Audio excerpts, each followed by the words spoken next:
Galing kami sa strawberry farm dito sa Alfonso.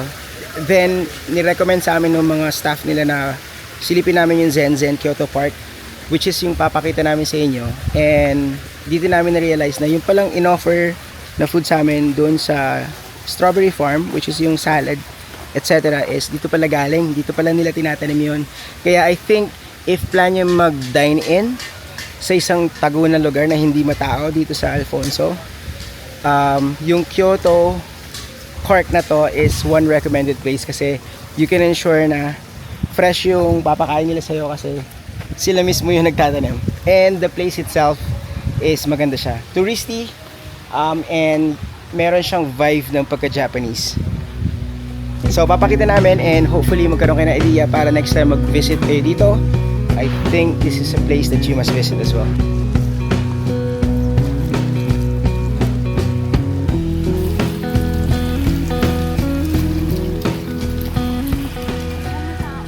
Okay, so umpisahan natin ito. Yung first part of the place is the food hall. Yung food hall is basically the main visit for the place for dining. And since we came from the strawberry farm already, kaya we decided just to check it out. Most likely, it will be a must visit next time. For sure yun. Susubukan natin yung food nila. Meanwhile, next to the food hall, when you turn left, is yung coffee shop sa may bandang ibaba. Sa bandang ibaba, meron alfresco area na malamang makakatulog ka habang nagre-relax. So, in a nutshell, very relaxing yung vibe and it feels like nasa Japan ka.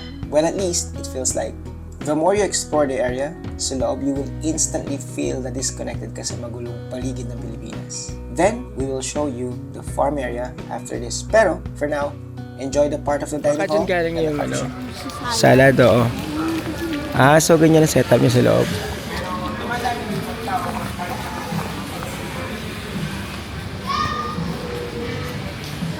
Hello po, for dining na. May kasama na po. Sige po, ikot-ikot lang po.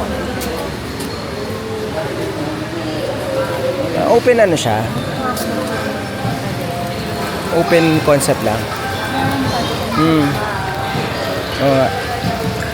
Open lang siya. Okay.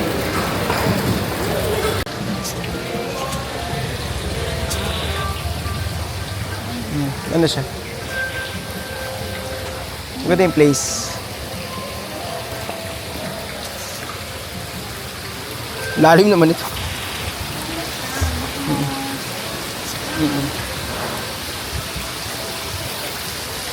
Ano lang ito, sobrang presko, antokin. Antokin ka dito. Sa sobrang presko niya, antokin ka, kakakain. Ang sarap na dito.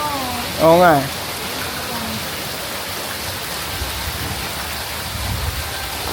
Ibang vibe.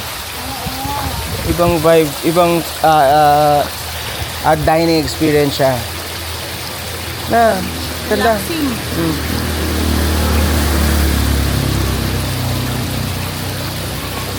Ganda. Ganda ng coffee shop niya. Tago, no?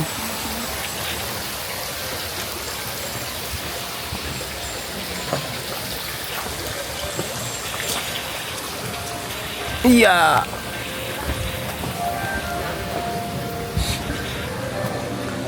Yung coffee shop niya. Ang ganda ng coffee shop niya. Maganda.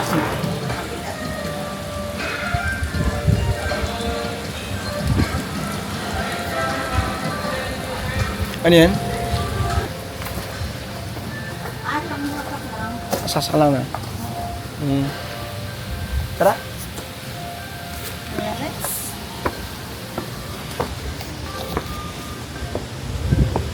Gusto mo ng tahimik na place. Yeah. Zen Cafe. Ang ganda. Maingay, magulo.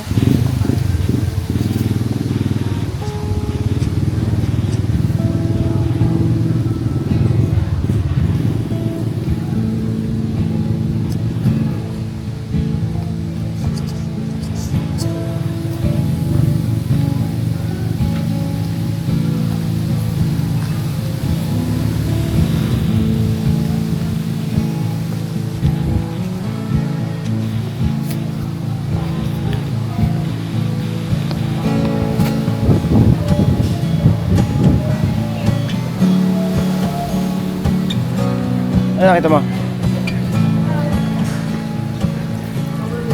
Ano nakita mo dyan? Baba. Oh.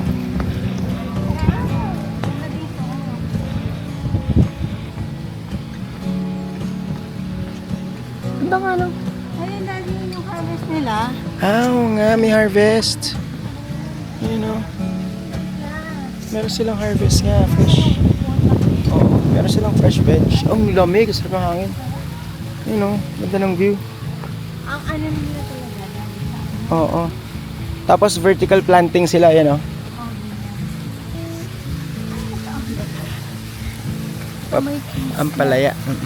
oh, Ano ba yan? ang tawag dito? Ampalaya. No, patola. Ah, patola, patola. Tapos, mga beans. Beans. Vertical planting sila. Mm. Tapos, ito yung mga red nila. Mm-mm. Ayun yung red. Yung kinain natin kanina, ayun oh. Ito galing. Mm-mm. Ito pala galing yung kinain natin kanina. Tapos ito, fishing spot. Fishing spot. Ito yung mga hello. Galing.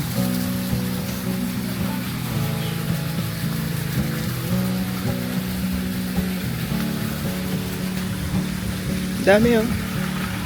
Plants. Super nice. Ay, tatawag. Mm.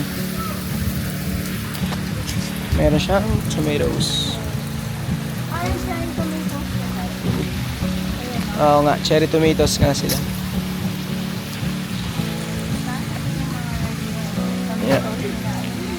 Mm-mm. Okay ka na? Tara. Okay siya. Nature.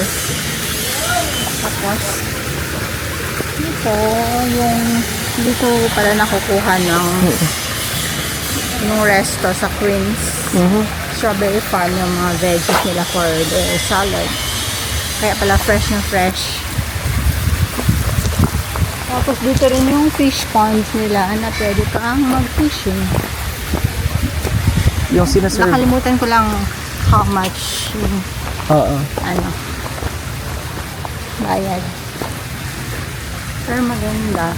Nakaka-relax yung place. Tapos ayan, you know, yung mga vegetables sa side na yun. Harvest nila na pwede mo rin bilhin.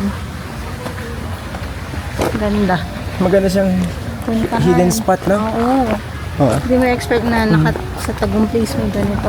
Yeah. Kung gusto mo ng fresh talaga na pagkain. Okay.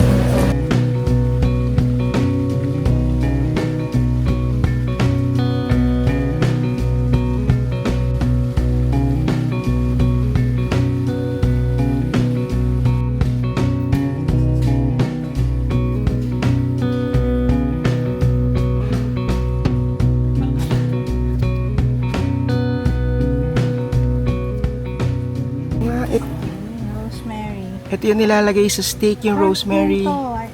Dill. Sabi ko na Oo. This is dill. Tapos ito yung dill, which is yung nasa taas. No? Saan ginagamit yan? Yung mga herbs yun na ano. Oo. Yung mga herbs siya, no? Spices o sage. Meron silang sage Ayan. sa baba. They have Thai Tapos, basil. Meron silang basil na Thai, no? This is the other basil, holy basil. Ayun dun. Lavender. Parang parsley to eh. Hmm. Yeah, this is parsley. Parsley. Tapos, same. Ito tarragon na. This one. Saan ginagamit yan? Tarragon. Hindi ko pa kakagamit yan. Mostly, most of the time, rosemary gamit ko eh. Tignan mo, stevia. Mm-mm. Tapos, meron sa, ayun na, parsley. Mhm. Yung iba, meron nga siyang, may nakita ko dun, ayun na, Java. Ito chili to. Oo. Java mint, ayun, no? Java mint. Ito, oregano. Tapos meron siyang oregano. Sa mga pasta, ano siya nilalagay yan eh. Mm-mm. Thyme. Ito pala yung thyme. Oo. Ito yung normal ano natin, yung making oregano. Oh, peppermint. Galing. Galing. Ito, lemon mint.